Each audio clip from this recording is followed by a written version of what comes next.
അസ്സലാമു അലൈക്കും വറഹ്മത്തുള്ളാഹി തആല വബറകാതുഹു. അൽഹംദുലില്ലാ.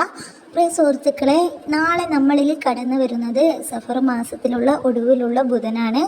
സഫർ മാസത്തിലുള്ള ലാസ്റ്റത്തെ ബുധനാണ്. ഈ ഒരു ബുധനാഴ്ച നമ്മൾ പ്രത്യേകം ശ്രദ്ധിക്കണം.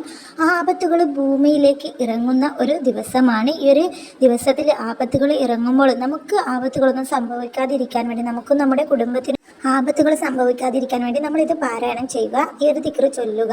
32,000 ആപത്തുകൾ ഇറങ്ങുന്ന ദിവസമാണ്. ആരിഫ്യങ്ങളിൽ ചിലർ പറയുന്നു 32,000 ബലാഹുകൾ എല്ലാ വർഷവും ഇറങ്ങും.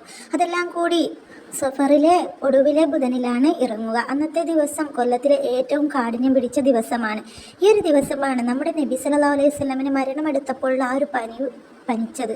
ഈ ഒരു ദിവസത്തെ നമ്മൾ പ്രത്യേകം ശ്രദ്ധിക്കണം. ഒരുപാട് ആപത്തുകൾ നമ്മളിൽ വന്നു ചേരാൻ ചാൻസ് ഉണ്ട്. അതുകൊണ്ട് അള്ളാഹുവിനോട് നമ്മൾ തൗബ ചെയ്യണം. ഇത് ബുധനെ രാവിലോ പകലിലോ നിങ്ങൾ 20 സലാത്തു ഫാത്തിഹ് ചൊല്ലുക നബിയുടെ ഹളറത്തിലേക്ക്. ശേഷം നിങ്ങൾ 450 തവണ ഹസ്ബുനല്ലാഹു വ നിഅമൽ വക്കീൽ, നിഅമൽ മൗല വ നിഅമൻ നസീർ എന്ന ദിക്ർ ചൊല്ലുക. ഹസ്ബുനല്ലാഹു വ നിഅമൽ വക്കീൽ എന്ന് ചൊല്ലിയാൽ മതിയാകും. ശേഷം നിങ്ങൾ 129 തവണ യാ ലത്തീഫ് യാ അള്ളാഹ് എന്ന അള്ളാഹുവിൻ്റെ നാമം നിങ്ങൾ ഉരുവിടുക. അതിനുശേഷം നിങ്ങൾ 20 തവണ വീണ്ടും സലാത്തു ഫാത്തിഹ് ചൊല്ലുക. എന്നിട്ട് അള്ളാഹുവിനോട് തൗബ ചെയ്യുക.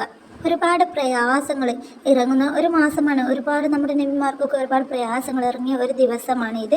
അതുകൊണ്ട് എല്ലാവരും ശ്രദ്ധിക്കുക, ദിക്റൊക്കെ ചൊല്ലി അള്ളാഹുവിനോട് ദുആ ചെയ്യുക. മാക്സിമം നിങ്ങളുടെ ദുആയിൽ എന്നെയും ഉൾപ്പെടുത്തുക ഇൻഷാ അല്ലാഹ്.